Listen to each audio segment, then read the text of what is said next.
Hello' নমস্কাৰ Wallace Assam YouTube চেনেলত আপোনালোকক আন্তৰিক শুভেচ্ছা জ্ঞাপন কৰিছোঁ। মোৰ প্ৰিয় ভিউৱাৰ্ছসকল, আজিৰ ভিডিঅ'টো হ'ল মিছন বসুন্ধৰা লৈ পেলাই। গতিকে আমাৰ ৱেলেছ অসম ইউটিউব চেনেলত ভিউৱাৰ্ছসকলে মিছন বসুন্ধৰাৰ ভিডিঅ'বিলাক চায়। সেই সংক্ৰান্তত যোৱাকালি এটা খবৰ আহিছে, সেই খবৰটো দিবৰ কাৰণে আজি এই ভিডিঅ'টো মই প্ৰস্তুত কৰিছোঁ। যোৱাকালি অসম কেবিনেটত এটা সিদ্ধান্ত গ্ৰহণ কৰা হৈছে মিছন বসুন্ধৰাক লৈ পেলাই। আপোনালোকক স্ক্ৰীণত মই লগাই দিছোঁ আৰু সেইটো পঢ়ি শুনাই আছোঁ। তাৰপিছত এই বিষয়ে বিশ্লেষণাত্মক হিচাপে আলোচনা কৰিম, বিষয়খিনি আলোচনা কৰিম। তাতে লিখা আছে মিছন বসুন্ধৰাৰ অধীনত ভূমি আবণ্টন। কেবিনেটে মৰিগাঁও আৰু ডিব্ৰুগড়ৰ ২৬ চৰকাৰী ভূমি নগৰ আৰু পাৰ্শ্বৱৰ্তী অঞ্চলত বসবাসৰ উদ্দেশ্যে খিলঞ্জীয়া ভূমিহীন পৰিয়ালক বন্দোবস্ত কৰিবলৈ অনুমোদন প্ৰদান কৰিছে। এতিয়া বহুতে কৈ আছে মিছন বসুন্ধৰাত চৰকাৰে মাটি নিদিয়ে বা বহুতৰে এপ্লিকেশ্যন ৰিজেক্ট হৈ আছে। বিগত বছৰৰ শেষৰ পৰা মই বহুত ভিডিঅ' বনালোঁ মিছন বসুন্ধৰাক লৈ পেলাই। বিভিন্ন মানুহক চৰকাৰে আবণ্টন দি আছে বা পট্টা কৰি দি আছে, যিবিলাক লেণ্ডলেছ মানুহ আছে আপোনালোকে চাবলৈ পাই আছে। আৰু সেইটো কেবিনেটৰ সিদ্ধান্ত মৰ্মে দিয়া হৈ আছে। আৰু যোৱাকালি যিটো সিদ্ধান্ত কৰা হৈছে সেইটো বিশেষকৈ মৰিগাঁও আৰু ডিব্ৰুগড় এই দুখন জিলাৰ ২৬ গৰাকী চৰকাৰী ভূমি নগৰ আৰু ইয়াৰ পাৰ্শ্বৱৰ্তী অঞ্চলত বসবাসৰ উদ্দেশ্যেৰে খিলঞ্জীয়া ভূমিহীন পৰিয়ালক বন্দোবস্ত কৰিবলৈ অনুমোদন প্ৰদান কৰিছে। গতিকে এইটো আমি শলাগ ল'বলগীয়া বিষয়। মিছন বসুন্ধৰাৰ জৰিয়তে দি অসম কেবিনেটৰ এই গুৰুত্বপূৰ্ণ সিদ্ধান্ত অশেষ ধন্যবাদ জ্ঞাপন কৰিছোঁ মাননীয় মুখ্যমন্ত্ৰী মহোদয়ক এই সিদ্ধান্ত গ্ৰহণ কৰাৰ কাৰণে।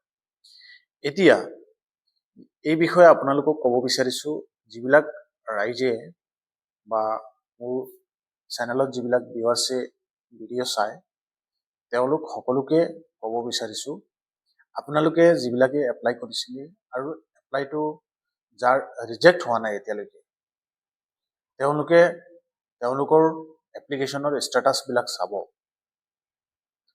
এটলিষ্ট ষ্টেটাছখিনি আপোনালোকে চালে নিজৰ এপ্লিকেশ্যনটোৰ বিষয়ে গম পাব কি হৈছে কি হোৱা নাই।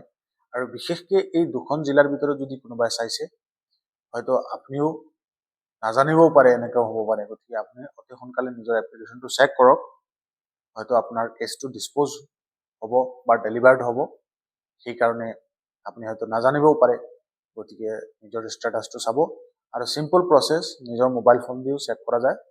সেৱা সেতু পৰ্টেলত গৈ পেলাই সেৱা সেতু ষ্টেটাছ, ট্ৰেকিং ষ্টেটাছ আৰু তাতে ক্লিক কৰি আপোনাৰ নিজৰ এপ্লিকেশ্যন নম্বৰটো পেষ্ট কৰাৰ লগে লগে অট'মেটিকলি আপোনালোকে চাব পাৰিব। কিন্তু এতিয়া এই সংক্ৰান্তত কিছুমান মানুহৰ এপ্লিকেশ্যন ৰিজেক্ট হৈছে।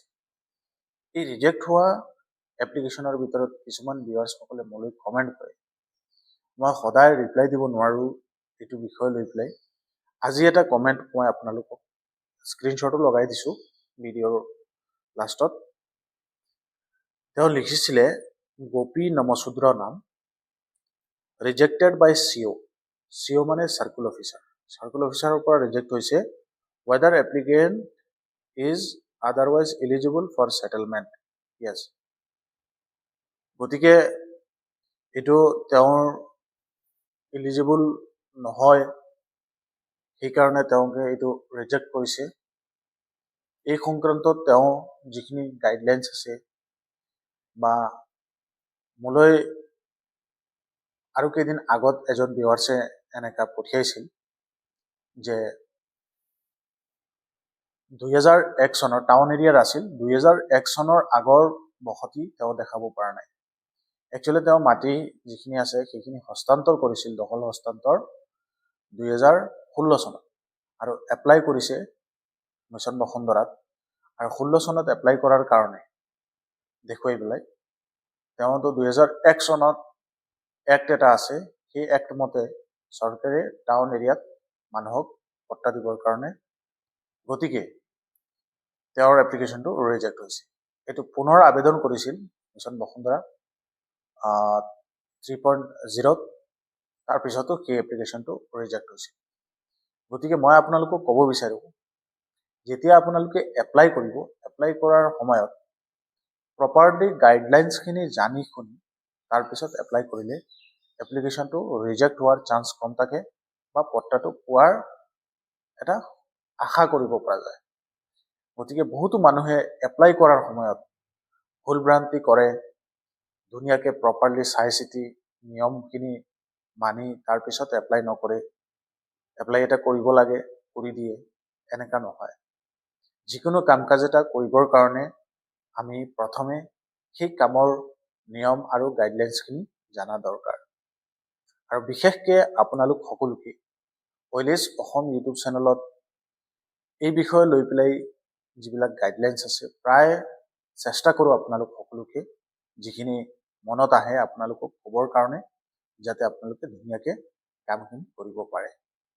এতিয়া কথা হ'ল, যিবিলাকৰ মিছন বসুন্ধৰা 3.0 ৰিজেক্ট হৈছে বা পট্টা এপ্লাই কৰিছিল তেওঁলোকে পোৱা নাই, আৰু যদি পৰৱৰ্তী সময়ত মিছন বসুন্ধৰা 4 আহে, 4ত এপ্লাই কৰাৰ এই সুবিধাটো দিয়ে, আপোনালোক সকলোকে ৰিকুৱেষ্ট কৰিছোঁ, যেতিয়া এইটো সিদ্ধান্ত চৰকাৰে ল'ব বা আপোনালোকে ইনফৰমেশ্যনখিনি জানিব, তাৰপিছত আপোনালোকে প্ৰপাৰলি সেই এপ্লাইড গাইডলাইনছখিনি ফ'ল' কৰি লাগিলে চক্ৰ বিষয়াৰ কাৰ্যালয়ত গৈ পেলাই যোগাযোগ কৰি নিয়মখিনি জানি তাৰপিছত আপোনালোকে ধুনীয়াকৈ এপ্লাই কৰিব।